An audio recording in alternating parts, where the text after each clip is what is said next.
सुशांत की अगर murder mystery खुलती है तो आप देख लेना कि इसमें कितने बड़े बड़े चेहरे, मैं तो मानता हूं आप देखना जरूर इसमें बड़े बड़े चेहरे। अब होता क्या है कि सुशांत केस को दबा दिया जाता है, फिर रिया चक्रवर्ती का ड्रग्स उठाया जाता है, अब ड्रग्स भी दबा दिया तो कंगना के पीछे लग गए।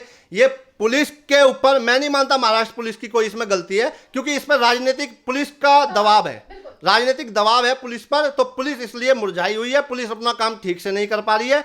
वो महाराष्ट्र सरकार चाह रही है कि सीबीआई हमारे तरीके से चले, जबकि सीबीआई किसी के तरीके से नहीं चलती। सीबीआई हमेशा न्याय और इंसाफ की बात करती है। मुझे तो ये भी लगता है कहीं ना कहीं वो भी राजनीतिक लोग भी इसकी चपेट में ना आ जाए, इसीलिए संजय राउत और उद्धव ठाकरे सरकार इसमें इन्वॉल्व हो रही है बहुत ज्यादा। वरना सुशांत के केस को लेकर 125 करोड़ की जनता ये चाहती है कि ये केस खुले, उसके बावजूद वो लोग टांगल जा रहे हैं। क्यों उल जा रहे हैं भाई? उन्हें क्या मतलब उस चीज से लेना है जब वो कंगना रनौत चाहती है कि भाई ये केस खुलना चाहिए। हम सब चाहते हैं, 130 करोड़ की जनता चाहती है, तो खुल जाना चाहिए। संजय राउत ने कंगना रनौत को हरामखोर बोला। हरामखोर होता क्या है? उनसे कोई ये पूछे, उनके घर में कोई माँ नहीं है, बहन नहीं है, या उनकी खुद की बीवी नहीं है। हरामखोर एक स्त्री के लिए बोलना कितना अपमानजनक मतलब उन्होंने शब्द का यूज किया है।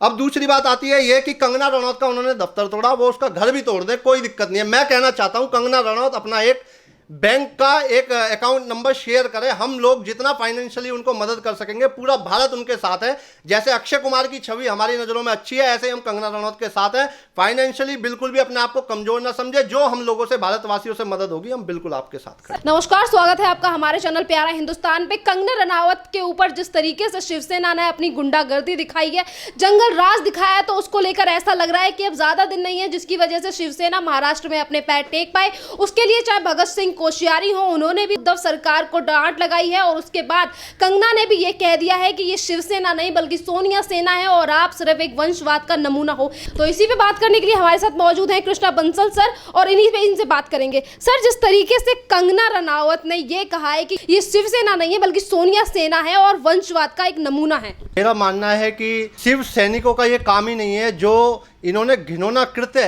एक इनोसेंट लड़की के साथ। कंगना रनौत एक ऐसा चेहरा है अपने आप में जिसने ड्रग्स माफियाओं के खिलाफ आवाज उठाई है। उसकी गलती क्या है? उसकी गलती सिर्फ इतनी है कि उसने सुशांत के मर्डर को लेकर खुलासा करने की कोशिशें की। साथ ही उसने ये भी कहा कि भाई जो ये ड्रग्सलर हैं, मैं इनके खिलाफ चाहती हूँ कि इनको उजागर किया जाए। बॉलीवुड में ऐसे बहुत बड़े बड़े चेहरे हैं, और अगर कंगना रनौत ये चाहती है कि भाई इनका खुलासा हो, तो मैं समझता हूं कि उद्धव ठाकरे सरकार को या संजय राउत को इसमें क्या समस्या है? क्यों इसके बीच में अड़ंगी वो डालने में लगे हुए हैं? और यहाँ पे जितने तरीके से संजय राउत ने कंगना रनावत को लेकर आप शब्द कहे, कई बार इनकी पार्टी की जो महिलाएं हैं उन्होंने सड़कों पर जाके जूते चप्पल मारे, तो इसके बाद कंगना ने जैसे कहा था कि उद्धव सरकार यानी कि उद्धव ठाकरे को लेकर उन्होंने कही थी कि उद्धव ठाकरे और करण जौहर, तुम्हें जो करना है वो कर लो, तुमने मेरा ऑफिस तोड़ दिया वो ठीक है, तुम मेरा घर भी तोड़ दो, चाहे तुम मेरा मुंह भी तोड़ दो, उन्होंने ये कहा, पर मैं तुम्हारा जो असली चेहरा है वो दुनिया के सामने लाके रहूंगी।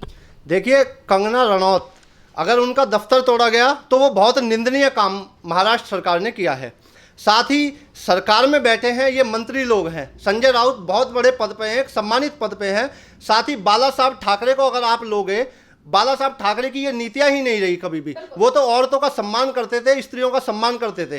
साथ ही अब उनके बेटे पर अगर आप आ जाओ तो मुझे नहीं समझ आ रहा कि वो क्यों ऐसी घिनौनी राजनीति करने में लगे हुए हैं। और संजय राउत पर अगर आ जाओ तो संजय राउत को मैं कहता हूं कि मैं उनको एक चरित्र का इंसान मानता हूं कि उन्होंने एक महिला के ऊपर, एक महिला मतलब एक इतनी इनोसेंट लड़की, बहुत ही उसके ऊपर आज तक भी ना उसने शिवसेना के बारे में, ना उसने महाराष्ट्र सरकार के बारे में, ना उसने किसी भी धर्म के ऊपर कोई भी कैसी भी टिप्पणी नहीं की। आज तक भी उसका मतलब उसका करेक्टर इतना साफ, अच्छी और एकदम साफ शुद्ध भाषा में बात करने वाली कंगना रनौत के उन्होंने दफ्तर पर जो कार्रवाई की। अब मैं कहना चाहता हूं अगर किसी भी माध्यम से महाराष्ट्र सरकार तक हमारी आवाज पहुंचती हो, तो मैं कहता हूं कि मान लिया हमने कि कंगना रनौत का दफ्तर इलीगल था, तो मैं कहता हूं कि मुंबई एयरपोर्ट पर कई एकड़ जगह इलीगल बनी हुई है जिस पे झुग्गी झोपड़ियां पड़ी हुई है। महाराष्ट्र सरकार उसको हटाए ना। और रही बात मनीष मल्होत्रा की, मनीष मल्होत्रा को क्यों 1 हफ्ते का टाइम दिया आप लोगों ने? आपका रिश्तेदार लगता है? आपका कौन है वो मनीष मल्होत्रा? कंगना रनौत के वकील ने 1 हफ्ते का समय आपसे मांगा, आपने क्यों उसको समय नहीं दिया? फिर रही बात बीएमसी की, बीएमसी ये कहती है कि वो इलीगल बना हुआ था। क्या एक रात में उसने वो बना दिया? एक रात में तो उसने बनाया नहीं। बनाया, कुछ समय भी तो लगा होगा उसको बनाने में। फिर कसाकसी हुई, कंगना ने कहा मैं 9 तारीख को वहां आऊंगी, इनको भी मतलब पेज हुई कि भाई 9 तारीख में ही हमको वो तोड़ना है, इन्होंने जाके जबरदस्ती उसको तोड़ दिया। एज पर लॉ जब घर का मालिक घर में नहीं था, इन्होंने पीछे से जबरदस्ती घर में घुसकर उनके मकान को तोड़ा। क्यों तोड़ा भाई? कौन सी ये तो दादागिरी चल रही है इनकी। अगर यही इसी तरह की दादागिरी अगर ये लोग करते रहेंगे तो आने वाले चुनाव में इनको मुंह की खानी पड़ेगी और बहुत ही जल्द जनता, महाराष्ट्र की जनता इनको जवाब देगी। सर बहुत अच्छी बात कही आपने, जैसे कि कहा कि जहां पे कंगना रनावत मौजूद नहीं थी और उनकी गैर मौजूदगी में उनकी दफ्तर को तोड़ा गया, और अब ये शिवसेना उनके घर को तोड़ने की बात कर रही है। तो कंगना ने भी ये कह दिया कि जो मेरा घर है वो शिवसेना से, उन्होंने एकदम तगड़े शब्दों में कहा है, उन्होंने कहा है कि ये जो घर मैंने लिया है वो शरद पवार के किसी रिश्तेदार मतलब उनके जानने वाले से लिया है। तो ये सवाल उनसे शरद पवार से किया जाए कि क्यों मुझे इस जगह पे घर दिलाया। मैं समझता हूं कि अगर वो जगह कंगना रनौत की जो दफ्तर को जो तोड़ा गया है, अगर वो शरद पवार के किसी रिश्तेदार ने दिलाया है तो सबसे पहले कार्रवाई उन रिश्तेदारों पे हो, फिर कार्रवाई शरद पवार पे हो, उसके बाद अगर इन दोनों पे कार्रवाई होती है तो कंगना पर एज पर लॉ कार्रवाई होनी चाहिए। अगर मैं ये भी मानता हूं कि कंगना का घर उसने जो भी उसमें इनॉग्रेशन कराया, उसने बाकी कोई उसमें काम नहीं चला, उसने सिर्फ टॉयलेट को इधर मतलब रसोई को उधर ऐसे चेंजिंग की है, फिर भी बीएमसी ने उसके घर को तोड़ा। मेरा मानना यह है कि अगर शरद पवार और ये इन्होंने इसको घर दिलाया कंगना ने, तो उसको घर क्यों दिलाया? जब उनको पता थी कि ये इलीगल जगह है तो उनको वो घर नहीं दिलाना चाहिए था उसको। बिल्कुल सर, यहाँ पे सवाल ये भी है कि जिस तरीके से उद्धव सरकार अपना जो जंगल राज चला रही है महाराष्ट्र में, जो गुंडागर्दी चला रही है, एक तरफ ये रिया चक्रवर्ती को सपोर्ट करते हैं और रिया चक्रवर्ती भी 2012 में मुंबई की पुलिस को लेकर इसी तरीके की बात कहती है कि मुझे भी मुंबई पुलिस से डर लगता है जब वो सड़क पे होती है, और जब इसी तरीके की बात कंगना रनौत कर देती है तो उसके ऊपर ही अपनी गुंडागर्दी चलाती है। तो क्या लगता है कि महाराष्ट्र में जैसे कि भगत सिंह कोश्यारी के शब्दों से भी आज लगा कि वो भी चाहते हैं कि महाराष्ट्र में राष्ट्रपति शासन लगे, क्या कहना चाहोगे इस पर? देखिए, मैं तो बिल्कुल सहमत हूं इसमें कि महाराष्ट्र में राष्ट्रपति शासन लगना चाहिए। रही बात रिया चक्रवर्ती की, उसका चेहरा पूरे देश में एकदम उजागर होकर आ चुका है। वो ड्रग्सलर है, उसके साथ बहुत बड़े बड़े चेहरे छुपे हुए हैं, इसीलिए उद्धव ठाकरे सरकार परेशान है कि अगर रिया चक्रवर्ती फंसती है कहीं इसमें बड़े बड़े नाम के खुलासे होंगे। मुझे तो ये भी लगता है कहीं ना कहीं वो भी राजनीतिक लोग भी इसकी चपेट में ना आ जाए, इसीलिए संजय राउत और उद्धव ठाकरे सरकार इसमें इन्वॉल्व हो रही है बहुत ज्यादा। वरना सुशांत के केस को लेकर 125 करोड़ की जनता ये चाहती है कि ये केस खुले, उसके बावजूद वो लोग टांग अल जा रहे हैं। क्यों अल जा रहे हैं भाई? उन्हें क्या मतलब उस चीज से लेना है? जब वो कंगना रनौत चाहती है कि भाई ये केस खुलना चाहिए, हम सब चाहते हैं, 130 करोड़ की जनता चाहती है, तो खुल जाना चाहिए। और जिस तरीके से अपमान भरे शब्द शिवसेना ने कंगना रनौत के लिए इस्तेमाल किए, और कल भी जिस तरीके से इन लोगों ने बदतमीजी की उनके साथ, शिमला के जो सीएम है उन्होंने भी कहा कि कंगना हमारे यहाँ की बेटी है, हम उसका अपमान नहीं सहेंगे, और 130 करोड़ की जनता भी कंगना रनौत के साथ खड़ी है। क्या कहना चाहोगे सर इसमें? देखिए, संजय राउत ने कंगना रनौत को हरामखोर बोला। हरामखोर होता क्या है? उनसे कोई ये पूछे, उनके घर में कोई माँ नहीं है, बहन नहीं है, या उनकी खुद की बीवी नहीं है। हरामखोर एक स्त्री के लिए बोलना कितना अपमानजनक मतलब उन्होंने शब्द का यूज किया है।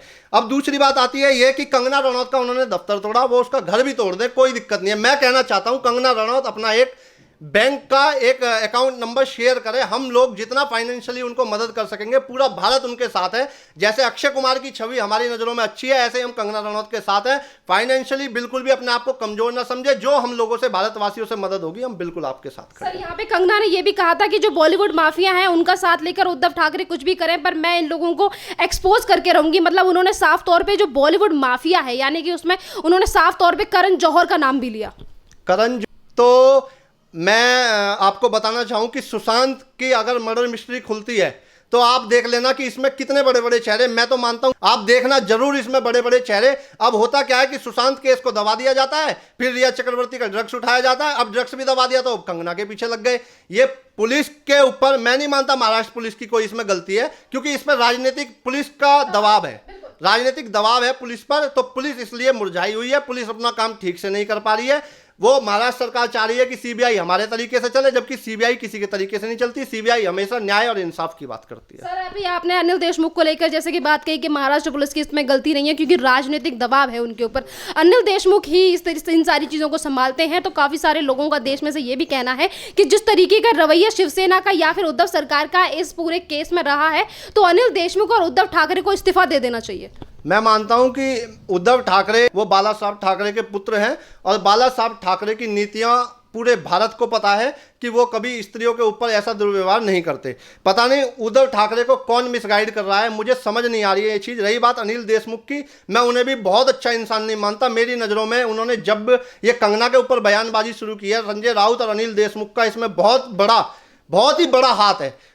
खुल के उद्धव ठाकरे सामने नहीं आ रहे हैं, पता नहीं क्यों, क्या वो कोई बयानबाजी नहीं कर रहे, कुछ कह नहीं पा रहे। लेकिन मैं मानता हूं कि वो एक समझदार व्यक्ति है, उनको अपनी सूझबूझ से काम करना चाहिए। संजय राउत, पता नहीं किसने उसको संपादक बना दिया, किसने उसको इतने बड़े पद पे बैठा दिया, उसको संपादक बना दिया, मुझे समझ नहीं आ रहा। संपादक बनने के बाद भी, एक सांसद होने के बाद भी वो एक महिला को हरामखोर बोलता है। मैं कहता हूँ सर, एक लास्ट क्वेश्चन कि जिस तरीके से इसमें पूरी महाराष्ट्र सरकार जिस तरीके का रोल निभा रही है, इस रोल को लेकर आज कोर्ट में भी शौविक चक्रवर्ती, जो कि रिया चक्रवर्ती के भाई हैं, उन्होंने ड्रग्स पैडलिंग की बात को कबूल कर लिया। पर उसके बावजूद भी जो बॉलीवुड के कुछ जो चंद लोग हैं, सोनम कपूर, विद्या बालन और ये जो अनुराग कश्यप जैसे लोग हैं, जो रिया चक्रवर्ती को आके सपोर्ट कर रहे हैं और कह रहे हैं कि हम तुम्हारे साथ हैं और तुम अकेली नहीं हो। देखिए, वो उनके साथ इसलिए हैं क्योंकि वो इस ड्रग्स लर में खुद शामिल हैं, वो ड्रग्स खुद लेते हैं। विद्या बालन का क्या मतलब है मुझे आप बताइए, हिना खान का क्या मतलब है मुझे आप बताइए, आज कंगना, सोनम कपूर का भी क्या मतलब है। आज कंगना रनौत के साथ बॉलीवुड में सब मर गए, जितने भी ये मूवी एक्टर हैं, फिल्म एक्टर हैं, ये सब मर गए, इनका सबका देहांत हो गया है क्या?